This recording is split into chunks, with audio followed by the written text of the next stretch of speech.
तो अगर हम इसमें से क्वेश्चंस देखें कि 24 के हम कितने कर चुके थे और कौन से वेरिएंट्स के क्वेश्चंस हमारे पास बाकी हैं। जैसे अगर आप जून में देखो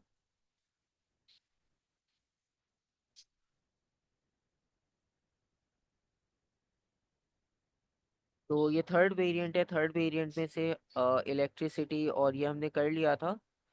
ठीक है, इसका पार्टिकल वाला रहता होगा। हाँ, इसमें से पार्टिकल रहता है तो इसे कंप्लीट कर लेंगे। और सेकंड वेरिएंट अगर हम देखें, सेकंड वेरिएंट में इलेक्ट्रिसिटी, वेव और पार्टिकल ये तीनों ही रहते हैं। ठीक है, ये कंप्लीट करना है हमें। और फर्स्ट वेरिएंट में अगर देखें तो फर्स्ट वेरिएंट में वेव्स हो चुका है, इलेक्ट्रिसिटी और पार्टिकल रहता होगा तो पार्टिकल को कंप्लीट कर लेंगे। तो 24 के तीनों वेरिएंट्स में से कुछ कुछ चीज़ें हमारे पास बाकी हैं, उन्हें कंप्लीट कर लेते हैं ताकि आपके पास जो लास्ट चैप्टर्स हैं उनसे रिलेटेड जो क्वेश्चंस हैं वो कवर अप हो जाए। तो पहले फर्स्ट वेरिएंट से स्टार्ट कर लेते हैं, फिर उसके बाद सेकंड और थर्ड। तो फर्स्ट वेरिएंट में सिर्फ न्यूक्लियर का क्वेश्चन बाकी है।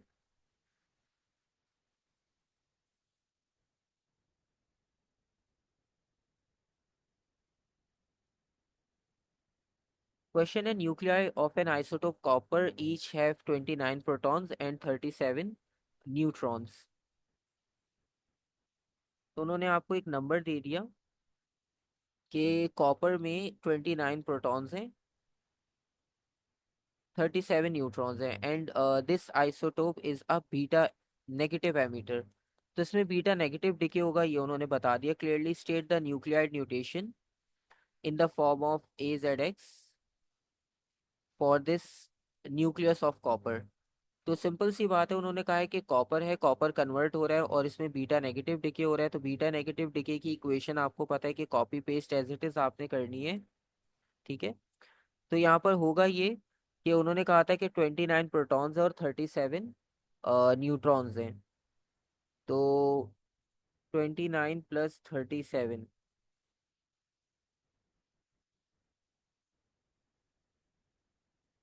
ये हो जाएंगे 66। ठीक है, तो यहाँ पर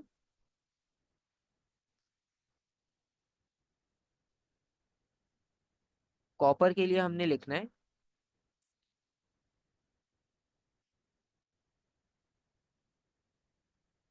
ठीक है, क्योंकि उन्होंने सिर्फ न्यूक्लियस ऑफ कॉपर के लिए कहा है तो अभी हम सिर्फ कॉपर के बारे में लिखेंगे। तो दोनों को ऐड करके हमने ऊपर लिखा और उसका प्रोटॉन नंबर बेस पे आ जाएगा। उसके बाद बी पार्ट में the energy spectrum of beta negative radiation emitted by a sample of this isotope is shown in figure 7.1। तो एनर्जी स्पेक्ट्रम जो बन रहा है इस डिके के बाद उसकी रिप्रेजेंटेशन ग्राफ में गिवन है। यहाँ पर आप काइनेटिक एनर्जी और नंबर ऑफ बीटा और नेगेटिव पार्टिकल्स का कंपैरिजन देख सकते हो। और use figure 7.1 explain why other particles apart from beta negative particle must be emitted during this decay. तो बीटा नेगेटिव पार्टिकल्स के अलावा, ठीक है, आपने बताना है कि जो दूसरे पार्टिकल्स हैं must be emitted during this decay, तो वो भी डिके क्यों होने चाहिए, तो उनकी आपने यहाँ पर एक्सप्लेनेशन लिखनी है।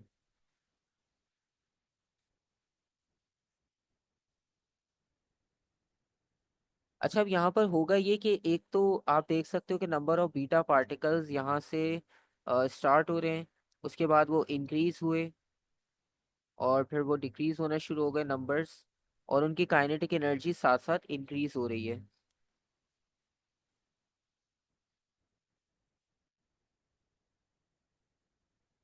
तो काइनेटिक एनर्जी इंक्रीज हो रही है और उस एनर्जी के साथ एक वैल्यू पर आकर आपको मैक्सिमम वैल्यू मिली, एक काइनेटिक एनर्जी पर आकर, और उसके बाद फिर वो डिक्रीज होना शुरू हो गए। ठीक है, तो आप एक चीज तो यहाँ पर ये लिखोगे, the energy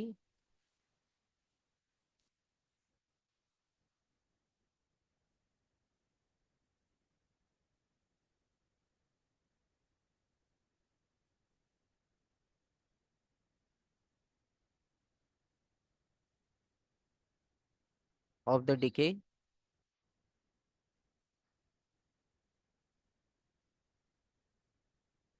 is constant.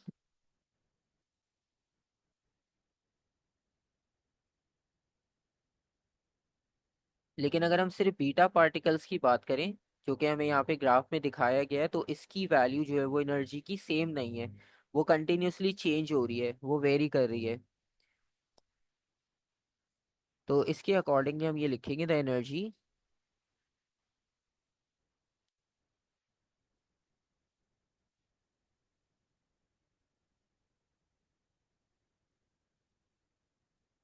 Of the beta particles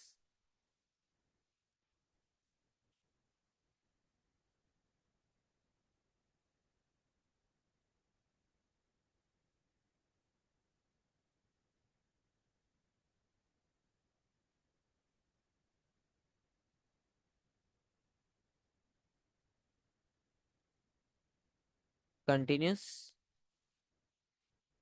range of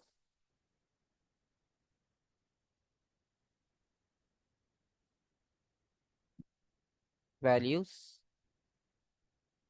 and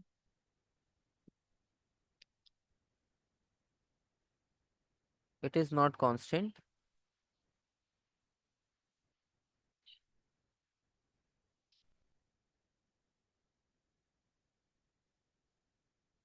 तो ग्राफ के अकॉर्डिंगली वैल्यू तो इसकी कांस्टेंट नहीं है, वो कंटिन्यूअसली चेंज हो रही है। और जो दूसरे पार्टिकल्स होंगे, अब जैसे आपको पता है बीटा नेगेटिव में अभी हमने यहाँ पर डिस्कस किया था, बीटा नेगेटिव में एंटी न्यूट्रिनो भी आपको एमिट होके मिल रहा था। तो ये एक और पार्टिकल है जो यहाँ पर आपको इसके साथ मिलेगा। ठीक है, तो इसमें आप ये लिखोगे other particles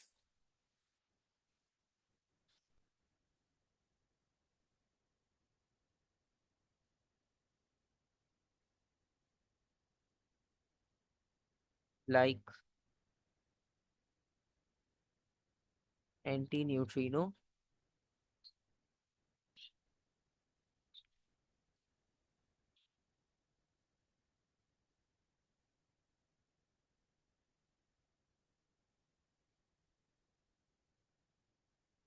also emits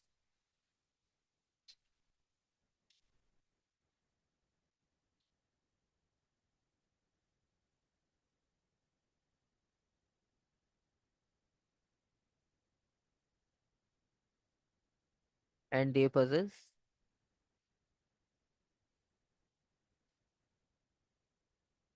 extra energy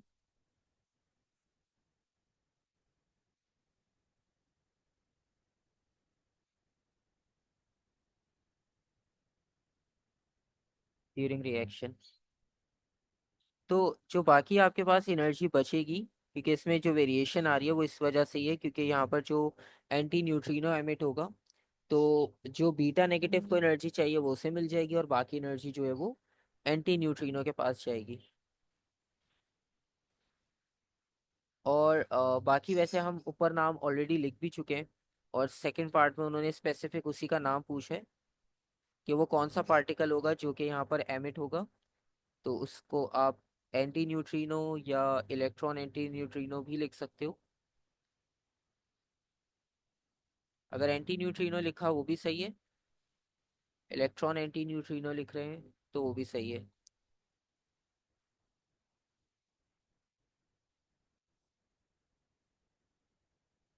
और उसके बाद थर्ड पार्ट है, the copper decays to an isotope of zinc. अब कॉपर डिके होकर जिंक बना रहे हैं, इसकी आपने इक्वेशन लिखनी है, include the nucleon and proton numbers of all the particles involved. अब क्योंकि यहाँ पर उन्होंने हमें ऑलरेडी बता दिया कि ये बीटा नेगेटिव डिके हो रहा है, बीटा नेगेटिव डिके होने का मतलब ये है कि यहाँ पर आपको बीटा नेगेटिव के अकॉर्डिंगली इक्वेशन बनानी है। तो सबसे पहले हमें कॉपर से स्टार्ट करना है। कॉपर के लिए उन्होंने वैल्यू दी थी हमें, कुछ 66 आई थी ऊपर, और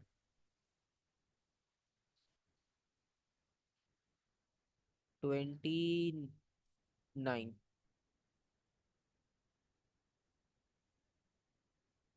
तो कॉपर यहाँ पर एमिट होकर जिंक बनाएगा, और जिंक का मतलब ये होगा यहाँ पर, पहले हम बीटा पॉजिटिव लिख लेते हैं ताकि नेगेटिव जो भी डिके हो रहा है। अब क्योंकि यहाँ पे नेगेटिव डिके हो रहा है, अब नेगेटिव का आपको मतलब पता है कि एक नंबर यहाँ पर हम इंक्रीज कर देते हैं, क्योंकि जब वो सब्ट्रैक्ट होगा तो वो सेम 29 के इक्वल हो जाएगा। 66 सेम रहेगा क्योंकि बीटा में कोई न्यूक्लियर नंबर नहीं है, प्लस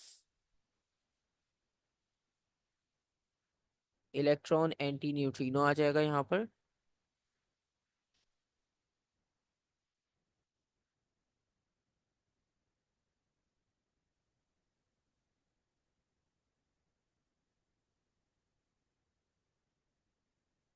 तो इसमें आपके पास ये इसकी इक्वेशन कंप्लीट हो जाएगी। ठीक है, तो यहाँ पर आपने बीटा के नंबर को सही से लिखना है, जिंक के नंबर को सही से लिखना है, और एंटी न्यूट्रिनो के बारे में भी आपने कंप्लीट सही से लिखना है। ठीक है, तो आपके पास ये पूरे आपको कंप्लीट 3 मार्क्स मिलेंगे इसमें। तो इस पेपर में तो आपके पास यही क्वेश्चन था पार्टिकल का। इसके बाद सेकंड वेरिएंट देखते हैं।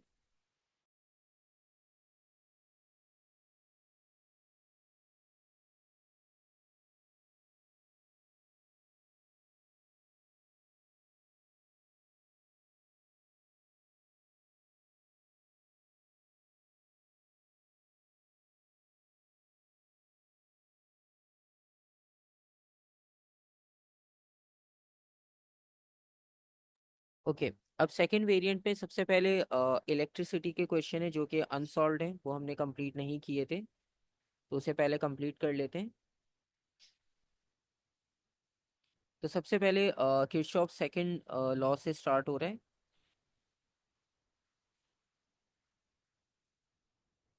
हाँ, क्योंकि सेकंड लॉ आपको पता है कि वोल्टेज से रिलेटेड था, तो इसमें हम डायरेक्ट अभी केवीएल लिख देते हैं, किरचॉफ्स वोल्टेज लॉ। ठीक है, तो बस इसमें आपके पास जो सम ऑफ ईएमएफ होता है वो सम ऑफ पोटेंशियल डिफरेंस के इक्वल होगा। In short,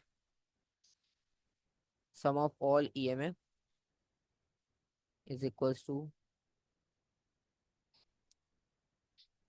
sum of potential difference. Second part है, a battery of EMF 9 volt and negligible internal resistance is connected in series with a variable resistor and a thermistor as shown in figure 5.1. It shows the relation between the temperature and resistance for the thermistor. तो इस graph में आपके पास जो है वो temperature और resistance की representation है। टेम्परेचर बढ़ रहा है, रेजिस्टेंस कम हो रही है, और the current in the circuit is 1.1 10 to the power -2 ampere and the potential difference across y is 4 volt. Calculate the resistance of x. तो यहाँ पर x की रेजिस्टेंस हमें कैलकुलेट करनी है। तो बेसिकली Sir, करंट can की you go value, back to the graph? Current की वैल्यू सेम रहेगी, और उसके अलावा वोल्टेज की वैल्यू उन्होंने कहा है कि y के अक्रॉस 4 है, इसके अक्रॉस 4 वोल्ट्स है। ठीक है, और बाकी ग्राफ आप यहाँ पर देख सकते हो। ग्राफ में टेम्परेचर और रेजिस्टेंस है।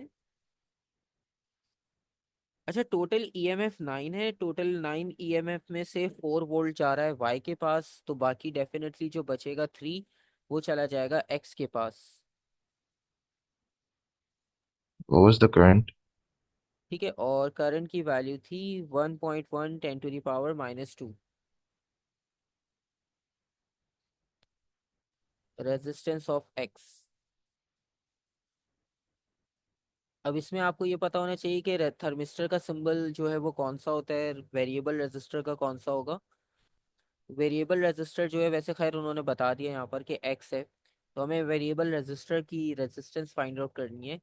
तो अगर हम फॉर्मूला डायरेक्ट अप्लाई करते हैं, R is equals to V over I, यानी V is equals to I So R isn't equals the to potential difference across the x5?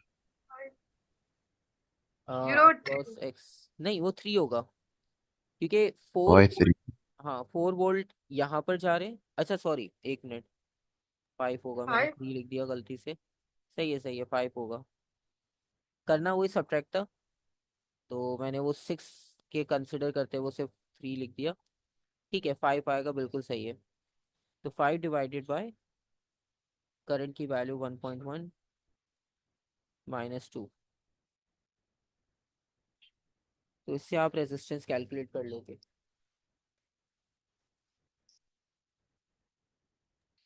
455. 455, ठीक है।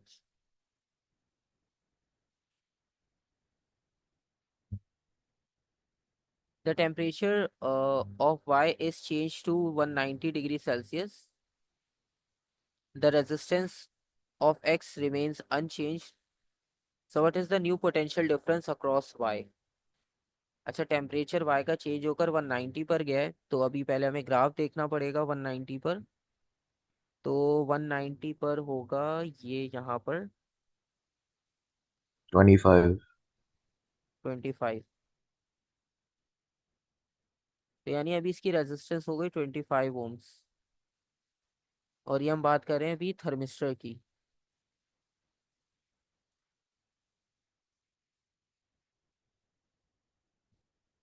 Current 25। remains the same. Oh, हाँ, और उन्होंने कहा था कि करंट की वैल्यू तो है, लेकिन रेजिस्टेंस ऑफ एक्स जो है वो अनचेंज है। अब रेजिस्टेंस ऑफ okay. एक्स थी 455, वो अभी भी 455 है। और हाँ, जो वाई है बेसिकली उसका टेम्परेचर इंक्रीज हुआ है, उसका न्यू पोटेंशियल डिफरेंस आपने बताना है कि वो कितना होगा।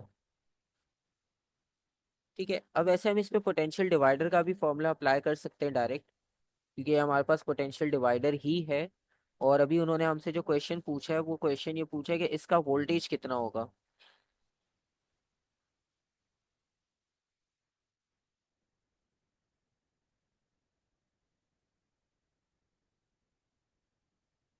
ठीक है। अच्छा, यहाँ पर आपके पास जो है वो इसका वोल्टेज फाइंड आउट करें तो बेसिकली ये हमारे पास अननोन है। तो अगर हम इस पे चाहें तो पोटेंशियल डिवाइडर का फॉर्मूला अप्लाई करके देख सकते हैं। तो अगर हम पोटेंशियल डिवाइडर का फॉर्मूला अप्लाई करते हैं, वी आउटपुट जो कि अननोन है is equals to resistance of Y divided by X plus Y multiply by V input. तो अब इसकी वैल्यूज को सब्स्टिट्यूट करते हैं।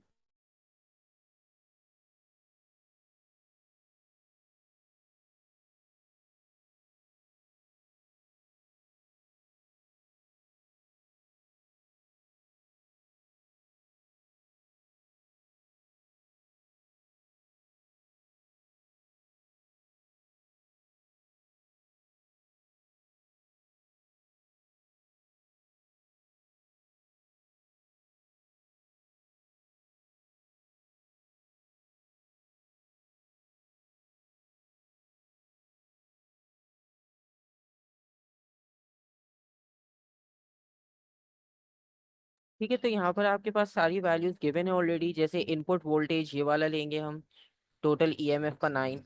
और आपने आंसर कितना बताया है अभी? 0.47 वोल्ट, ठीक है। ओके, चेक कर लेते हैं एक बार। तो इनपुट की जगह पर हमारे पास 9 आ रहा है, मल्टीप्लाई बाय वाई की अभी हमने रेजिस्टेंस देखी थी न्यू वाली, वो 25 आ रही थी ग्राफ से। और 445 प्लस 25,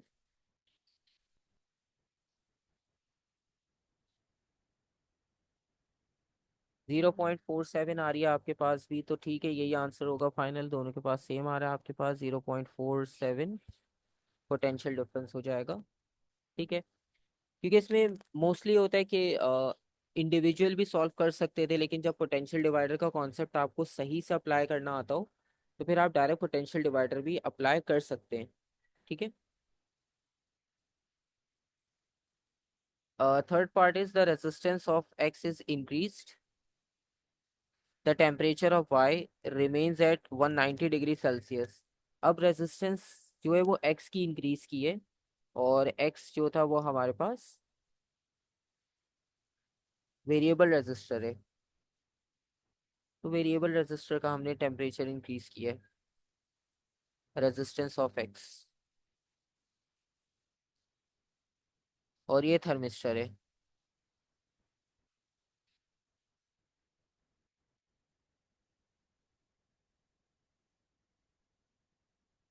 अच्छा, ये भी अपने सेम टेम्परेचर पे है, तो इसका रेजिस्टेंस की वैल्यू थी 25 ओम, यानी ये 25 ओम पर ये by reference to the current in the circuit.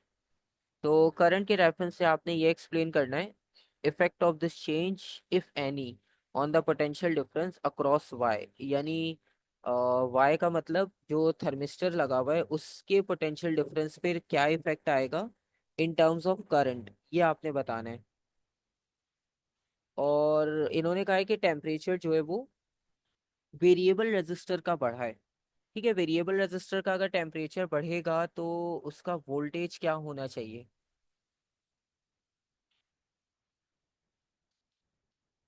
या अगर आपके पास करंट के रेफरेंस से अगर हम देखें, ठीक है, आपने एक आंसर बताया कि resistance voltage across also increase, voltage share across will decrease. Okay, ठीक है, वोल्टेज के रेफरेंस से अगर हम देखें तो डिक्रीज आएगा, आंसर बिल्कुल सही है। और अभी क्योंकि हमारे आंसर में आपने जो आंसर बताया बिल्कुल सही है, लेकिन हमें थोड़ा सा इसमें क्या करना है, करंट के रेफरेंस को फॉलो करना है। ठीक है, आपको फुल मार्क्स नहीं मिल पाएंगे, आंसर सही है आपका, लेकिन करंट का जो रेफरेंस है ना वो मिसिंग होगा, तो 2 मार्क्स मिल जाएंगे इस पे। ठीक है, तो एक मिनट, एक और ने आंसर लिखा है, constant so increase in total led to decrease in the total current in the circuit. ठीक है, हाँ ये वाला सही है, क्योंकि कभी कभार वो ऐसा करते हैं कि रेफरेंस ऑफ द करंट दे देते हैं। ठीक है, रेफरेंस ऑफ द करंट जब वो देते हैं तो उसमें फिर क्या होता है, उसको मेंशन करना ज़रूरी हो जाता है। तो जो सेकंड आपने आंसर बताया भी यहाँ पर वो बिल्कुल सही है। तो आप इसमें सिंपल ये लिखते हो कि ईएमएफ बैटरी का सेम आ रहा है। ठीक है, पहली बात आप ये लिख देते हो, तो ईएमएफ जब सेम आएगा तो करंट भी वही होगा। लेकिन प्रॉब्लम क्या हो रही है कि जब आपके पास टेम्परेचर इंक्रीज हो रहा है, ठीक है, टेम्परेचर इंक्रीज होगा तो रेजिस्टेंस इंक्रीज हो जाएगी, और इसके साथ साथ जो टोटल रेजिस्टेंस है सर्किट की वो भी इंक्रीज हो जाएगी, और इसके रिजल्ट में जो करंट होगा टोटल सर्किट का वो डिक्रीज हो जाता है। ठीक है, ये हमारे पास इंपॉर्टेंट इन्फॉर्मेशन है जो ये पूछना चाह रहे थे। ठीक है, और बाकी फिर आपको बताया कि जब करंट डिक्रीज हो रहा है तो टेम्परेचर इंक्रीज हुआ था, रेजिस्टेंस ऑफ एक्स इंक्रीज हुई थी, तो वोल्टेज ऑफ एक्स भी इंक्रीज हो जाएगा, और जो वोल्टेज ऑफ वाई होगा वो डिक्रीज हो जाएगा। ठीक है, क्योंकि आंसर्स आप लोग बता चुके हो ऑलरेडी, तो इसलिए डिस्क्रिप्शन नहीं लिखी, बस आपके पास ये मेन पॉइंट्स होंगे जिनको आपने हाईलाइट करना है। बाकी एक्स और वाई अंडरस्टूड है कि वो किस किस कंपोनेंट को रिप्रेजेंट कर रहे थे। ठीक है, अच्छा, वेव का क्वेश्चन इसके बाद आया है। इसमें light of a single frequency is incident normally on a diffraction grating. An interference pattern of the bright and dark fringes forms on the semicircular screen. Plus, the light has wavelength 520 nanometer. ये इसकी wavelength आ जाएगी। The separation of the lines in the grating, तो separation आ गया lines का। Total number of bright fringes बताने कि कितने form होंगे, ये पहले भी एक पेपर में इस तरह का क्वेश्चन आपको मिल जाएगा, 23 या 22 में, ज़्यादा पुराने क्वेश्चन में जाना नहीं पड़ेगा। तो बेसिकली वेवलेंथ गिवन है यहाँ पर, और सेपरेशन लाइंस का मतलब है डी की वैल्यू गिवन है, और ऊपर कोई वैल्यू और गिवन नहीं है। तो इसका फॉर्मूला आपको पता है, n lambda is equals to d sine theta use करते हैं।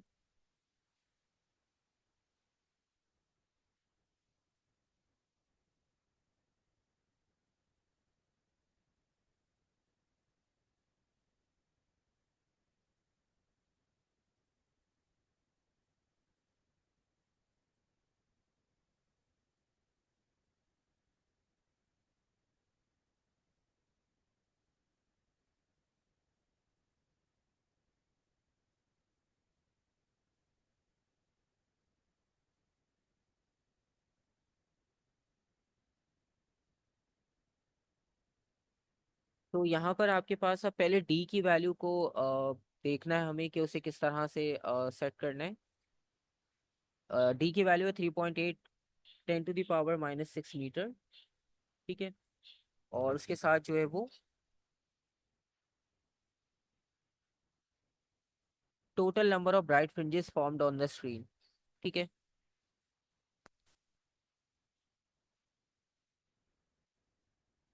तो यहाँ पर जो है वो अब एंगल की वैल्यू जो है वो इम्पोर्टेंट है कि एंगल की वैल्यू हमारे पास क्या होनी चाहिए। ठीक है। अब एंगल क्योंकि हमें पता है कि साइन थीटा यूज हो रहा है तो साइन मैक्सिमम होता है 1 पे। तो अब हमें ब्राइट फ्रिंजेस चाहिए तो हम मैक्सिमम फाइंड आउट करेंगे। ठीक है। तो यहाँ पर n is equals to D की वैल्यू हो जाएगी 3.8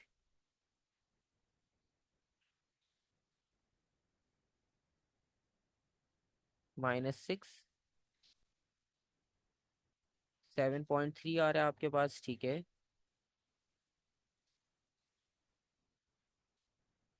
और lambda is equals to 520 nanometre.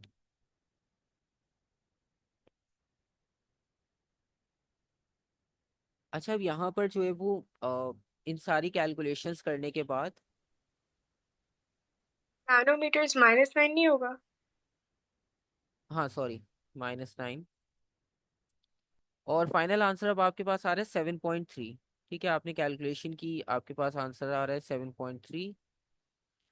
और 7.3 के बाद अब क्योंकि 7.3 एक राउंड फिगर नंबर नहीं है। ठीक है। अब आपके पास जो नंबर ऑफ ब्राइट फ्रिंजेस होते हैं या तो वो 1 होगा या 2 होगा, उसके मिड में कुछ नहीं हो सकता। तो इसी तरह या तो 7 होगा या 8 होगा, इसके मिड में कुछ नहीं होगा। प्लस इसमें इस तरह का एक और क्वेश्चन पहले भी किया था और उसमें एक चीज ये आपको बताई थी कि यहाँ पर जो सेंटर होता है तो एक ब्राइट फ्रिंज बनता है सेंटर में लाजमी। ठीक है। और उसके अलावा भी जो आपके पास रिजल्ट आया ना, ये आया है 90 डिग्री रोटेट करने के बाद। तो अगर आप 90 डिग्री एक साइड पर जाते हो, क्योंकि हमने 90 डिग्री कंसिडर किया है, तो यहाँ पर आपको 7 ब्राइट फ्रिंजेस मिल रहे हैं। अगर हम दूसरे साइड पर जाएंगे तो वहां पर भी 7 होंगे बिल्कुल। तो टोटल 180 रोटेट करने के बाद 14, और एक सेंटर में आपको मिलेगा 1।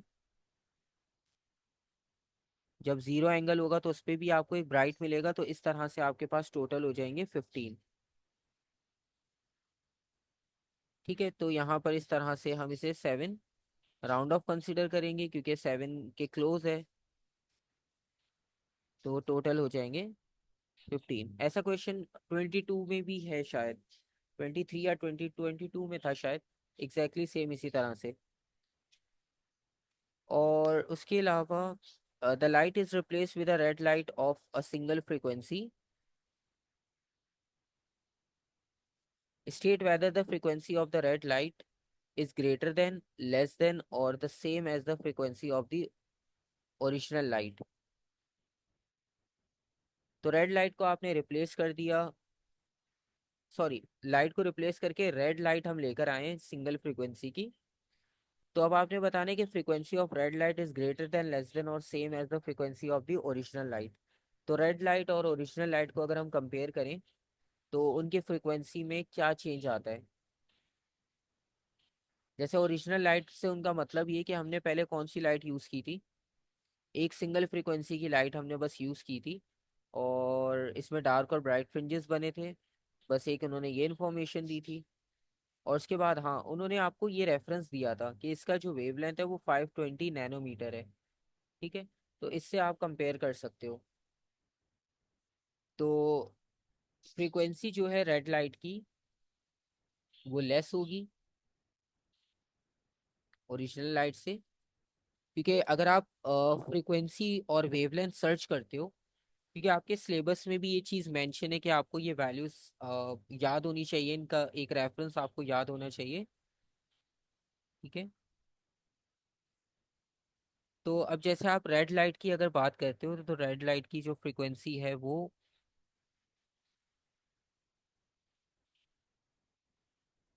4 × 10⁻14 से लेकर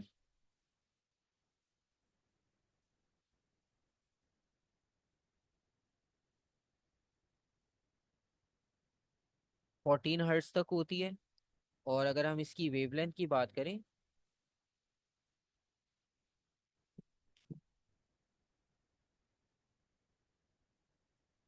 650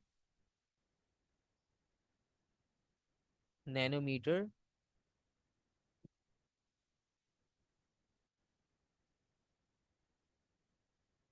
और 750 तक पॉसिबल है।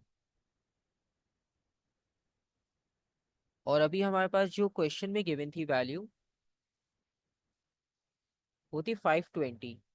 अब 520 का मतलब ये हुआ कि इसकी जो फ्रिक्वेंसी है, सॉरी, इसका जो वेवलेंथ है वो कम है। रेड का वेवलेंथ ज्यादा है, तो रेड का वेवलेंथ ज्यादा है इसका मतलब उसकी फ्रिक्वेंसी कम होगी। ठीक है। तो सिंपल सी यहाँ पर आपके पास आंसर ये होगा, फ्रिक्वेंसी ऑफ रेड लाइट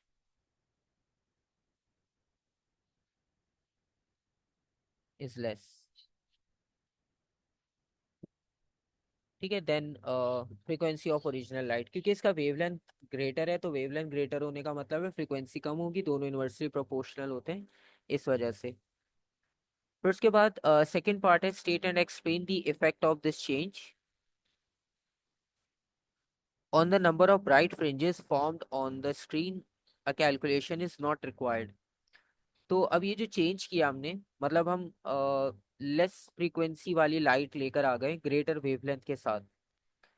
तो अब ग्रेटर वेवलेंथ का मतलब ये हुआ कि अभी हमारे पास जो फॉर्मूला था n λ = d sin θ, ये हमारे पास इसका फॉर्मूला होता है, क्योंकि यंग डबल स्लिट का अलग है, डायफ्रैक्शन का अलग है। तो इसके अकॉर्डिंगली आपको क्या लगता है कि क्या पॉसिबिलिटी होगी? पहली बात तो आप यही लिखोगे कि इसकी वेवलेंथ तो ज़्यादा है। ठीक है, ये बात तो कंफर्म है। lesser diffraction which causes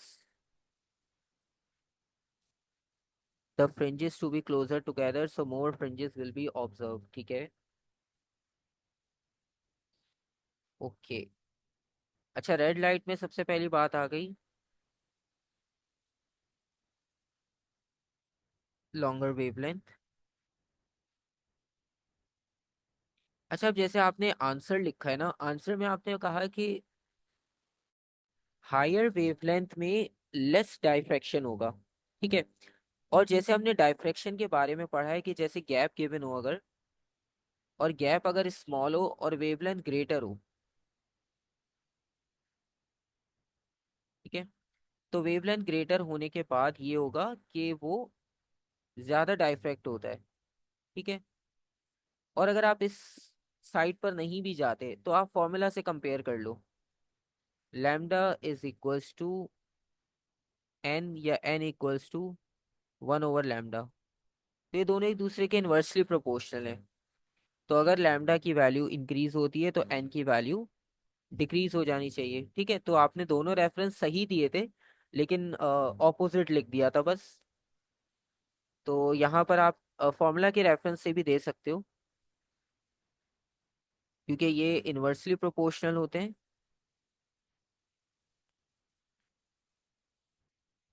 हाँ, लेकिन सही है, आपको आइडिया है कि कौन कौन से कॉन्सेप्ट्स आपको अप्लाई करने।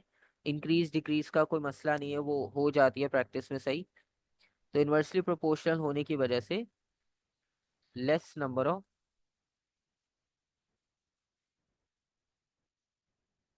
Bright fringes observed.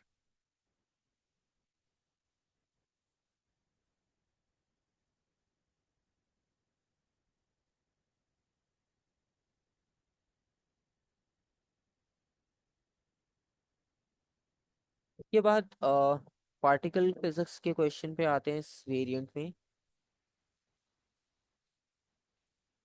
इसमें लिखा है a particle Q and particle R R each composed of one quark and one antiquark. तो एक क्वार्क है, एक एंटी क्वार्क है, जैसे एक अप होगा तो एक एंटी अप होगा, इस तरह से कुछ भी हो सकता है। ठीक है। और दूसरी बात ये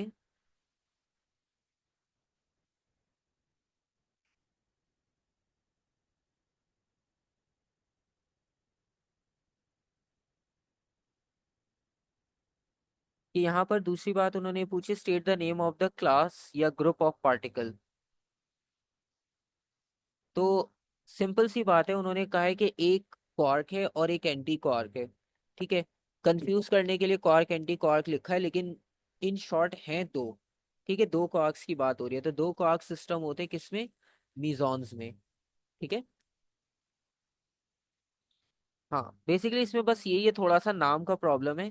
बस इसको आप ऐसे याद रखो कि लेप्टॉन्स जो होता है वो इलेक्ट्रॉन की कैटेगरी है, लेप्टॉन्स इलेक्ट्रॉन की कैटेगरी है, और हेड्रॉन्स में मीजॉन्स और बैरियॉन्स, ये दो हैं।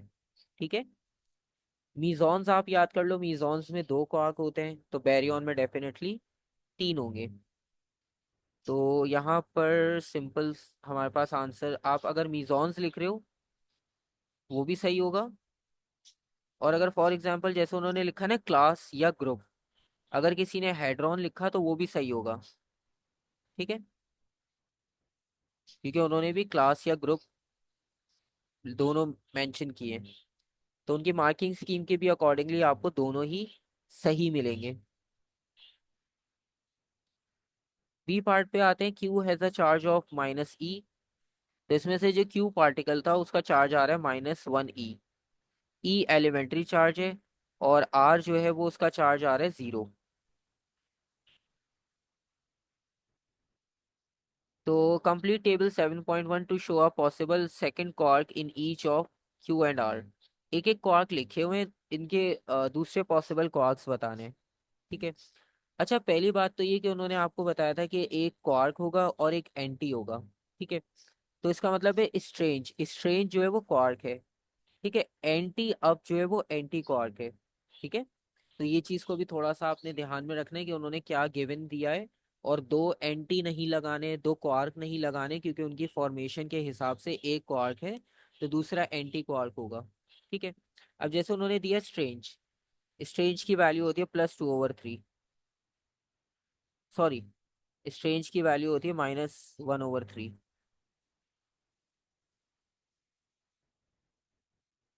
क्योंकि इसका जो पॉजिटिव होता है वो चार्म होता है, चार्म का ऑपोजिट स्ट्रेंज है। तो इसकी वैल्यू है -1/3, और आपको फाइनल आंसर लाना है ये। तो इसका मतलब है आपको इस तरह से ऐड करना है इसको कि 3/3 रिजल्ट आए, क्योंकि 3/3 होगा तो 1 आएगा आंसर, उसके अलावा तो नहीं आएगा। तो इसका मतलब है यहाँ पर हमें ऐड करना पड़ेगा एंटी, एंटी क्वार्क ऐड करना है, क्योंकि स्ट्रेंज एंटी नहीं है, वो नॉर्मल है। तो इसमें एक एंटी लेकर आना है। ठीक है, तो हम इसमें एंटी अप लेकर आ जाते हैं। उन्होंने कहा पॉसिबल, अब जरूरी नहीं आप एंटी अप लिखो, आप एंटी टॉप भी लिख सकते थे, एंटी चार्म भी लिख सकते थे, वो अब आपकी मर्जी है, तीनों में से कोई भी नाम आप लिखोगे सही होगा। तो एंटी अप भी हो सकता है, या चार्म भी हो सकता है, या तीसरा क्या था, टॉप। इनमें से कोई भी नाम आप लिखोगे वो सही होगा। ठीक है। तो अभी फिलहाल हमें नाम लिखना है, चार्ज इसलिए लिखा था ताकि आपको आइडेंटिफाई करने में आसानी हो जाए कि क्या चार्ज यहाँ पर अप्लाई करना चाहिए। तो होगा -2/3e। ठीक है, तो इससे जब हम कंबाइन करेंगे तो आंसर आएगा -1/-1e। चार्ज आपने बिल्कुल सही बताया था, जब आप चार्ज लिखोगे तो उसका नाम भी आपको पता चल जाएगा। ठीक है। अब यहाँ पे एंटी अप है, तो एंटी अप का ऑपोजिट हमें लगाना होगा, तो हम सिर्फ अप लगा देंगे। सही है, बिल्कुल सही, क्योंकि इसमें तो 0 चाहिए ना, तो जो है उसका ऑपोजिट लगा दो, आंसर 0 हो जाएगा।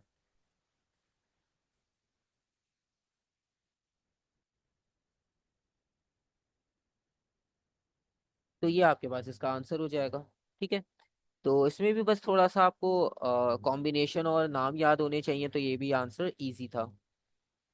इसके बाद थर्ड वेरिएंट का भी देख लेते हैं। इसके बाद ये होगा कि हमारे पास 2024 मई जून के तीनों पेपर्स के इलेक्ट्रिसिटी, लाइट और पार्टिकल, ये सारे क्वेश्चंस कवर हो जाएंगे। फिर उसके बाद हम इनके स्टार्टिंग फोर्सेस वाले हम डिस्कस कर सकते हैं। ओके, इसमें है question 6। Nuclei of N isotope of samarium each contains 62 protons and 85 neutrons। बस ये क्वेश्चन कंप्लीट करके इसे एंड कर रहे हैं। ठीक है, क्योंकि इसके बाद फिर यहाँ पे मगरिब का टाइम क्लोज होगा, तो इसे हम क्वेश्चंस था ये कंप्लीट कर लेंगे, तो हमारे पास लास्ट के जो चैप्टर्स हैं उनके ये पेपर भी कंप्लीट हो जाएंगे। अच्छा, इसमें भी अब आप ये देखो ये वाला, क्योंकि उसी वेरिएंट का क्वेश्चन है। ठीक है, अभी हमने कॉपर के लिए क्वेश्चन किया था, यहाँ पर भी सेम क्वेश्चन रिपीट हुआ है, क्योंकि वेरिएंट बस चेंज है, एयर सेम है। तो यहाँ पर हो जाएगा 62 प्रोटॉन है, 62 और 85।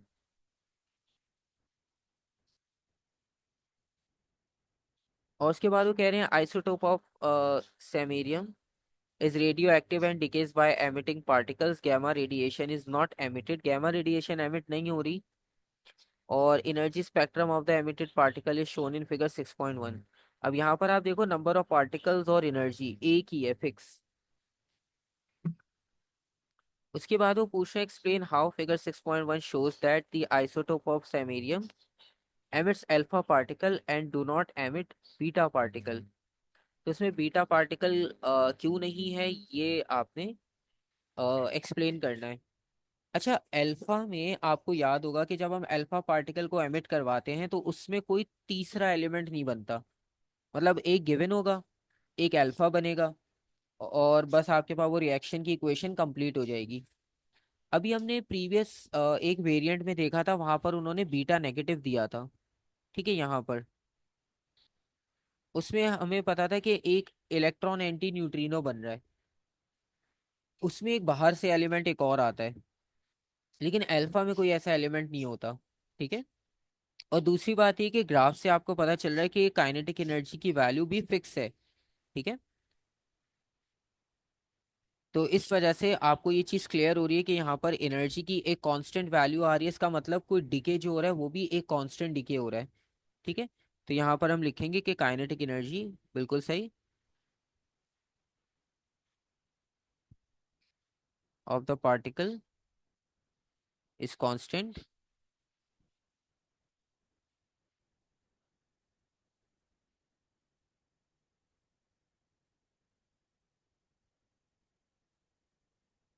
So it must be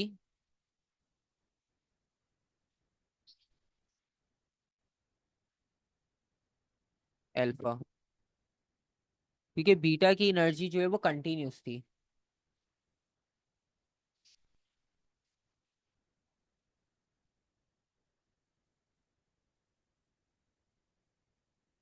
energy spectrum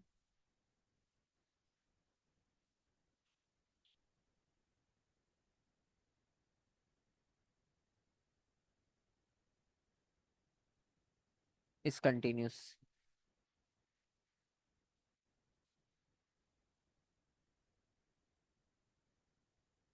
और उसमें आप ये भी लिख सकते हो कि उसमें जो है वो एक और पार्टिकल भी एमिट हो रहा था, इस वजह से भी। बाकी इसमें एक ही isotope samarium decays to an isotope of neodymium. और इसमें आपके पास जो रेडियो एक्टिव डिके इक्वेशन होगी उसको आपने लिखना है, सारे पार्टिकल्स सब नंबर्स को इन्वॉल्व करके। तो अभी हमारे पास जो नंबर था वो था 62 147। 62 147 ये बनाएगा अल्फा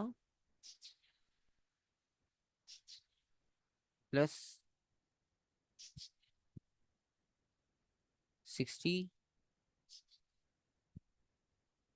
143। ये भी आसान क्वेश्चन था। और इसके बाद क्वार्क्स का क्वेश्चन है फिर से। A baryon is composed of 3 quarks which all have different flavors। The baryon has a charge of 0। Two of quarks in the baryon are an up quark and a bottom। तो इसमें से 2 quark उन्होंने आपको बता दिए कि एक up है एक बॉटम है। अब आपने क्या करना है कि थर्ड क्वार्क के बारे में बताना है वो कौन सा होगा। आपके पास आंसर आ रहा है 0। ठीक है, तो सबसे पहले अप क्वार्क है, अप क्वार्क की वैल्यू कितनी होगी, +2/3। बॉटम का मतलब है -1/3। अब इसका आप पहले रिजल्ट देखोगे तो आपको उसके रिजल्ट से ही पता चल जाएगा कि आपको क्या ऐड करना चाहिए।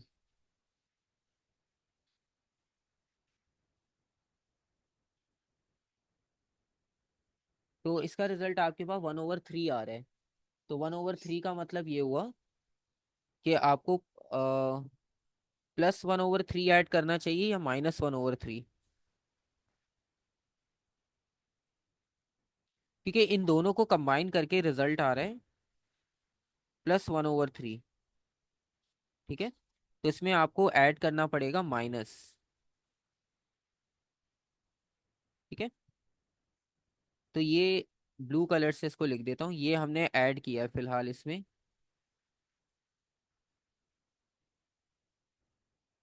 पहले हमने ये चेक कर लिया कि इन दोनों को ऐड करके आंसर कितना आ रहा है, क्योंकि ये अप क्वार्क था और ये बॉटम था, और इसके अंदर जो है वो हमने एक एडिशन कर दिया इसका। इसके बाद जो आंसर आएगा वो आ जाएगा 0। तो चार्ज जो चाहिए हमें वो ये वाला चाहिए, -1/3। ठीक है, सिंपल। और उसके बाद है state a possible flavour for the third quark. अब आपको पता है -1/3 है, तो -1/3 जहाँ जहाँ आता है आप उसमें से कोई भी एक नाम लिख सकते हो, क्योंकि बॉटम तो उन्होंने यूज़ किया है। तो बॉटम के अलावा जो बाकी दो बचते हैं, आप डाउन भी लिख सकते हो या आप स्ट्रेंज भी लिख सकते हो। ठीक है, ये पार्ट भी आपके पास कंप्लीट हो जाएगा। ठीक है।